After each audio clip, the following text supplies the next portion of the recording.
Protesters in Paris tonight throwing bottles and shoes at police. This just a day before a huge summit on climate change set to begin in Paris. Officials there ban a major climate march that was scheduled for today. That's what precipitated this.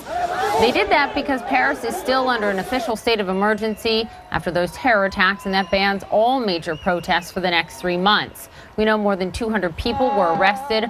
All of this while more than 150 world leaders arrive for what has become called the COP21 meetings. CNN senior international correspondent Jim Bitterman joining me live from Paris. When you look at this, Jim, obviously, I spent days in Paris with you. We saw how they were restricting these large demonstrations. What are they doing to make sure that they don't have hundreds of arrests again tomorrow when you have the leaders of China, the United States, all around the world descending on Paris?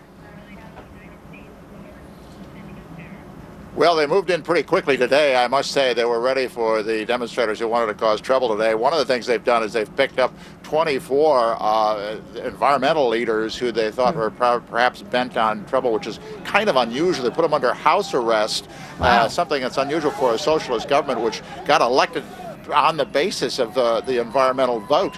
So kind of a draconian measure that they've taken. Others, for example, they've sealed off the roads to and from the airports, and basically to get to the actual conference site, which is at Le Bourget Airport, you can only go by public transit. You've got to take public transport of some sort to get out there, and they can keep control over that in a little better fashion than what we saw this afternoon when the scuffles broke out with police. Bobby.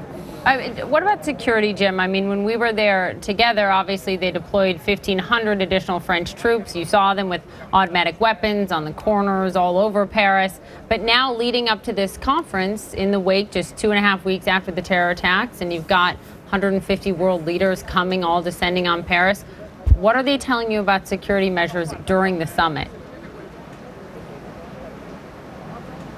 Well, they're going to do their utmost to protect these world leaders. Now, one of the things is that the window that the world leaders will be here is only about 2 days long. Most will be gone by Tuesday night.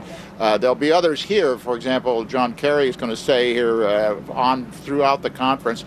So there will be some who stay on, but the major heads of state and heads of government will be leaving, so it's really only this 2-day window that they've got to worry about. And for those 2 days, they are going to have the site ringed with several thousand security agents, as well as the security agents on the street. Now, the protests in Paris are a long way away from the conference site, probably 7 or 8 miles away from the conference site, so it's not too much of a problem, but they just don't want to have that overshadowing what's going on at the conference. Absolutely not. This has been a long time in the making, and they have some very lofty goals to try to achieve there on climate change. Jim Bitterman live for us in Paris tonight. Jim, thank you. I'm the leading state sponsor of terrorism.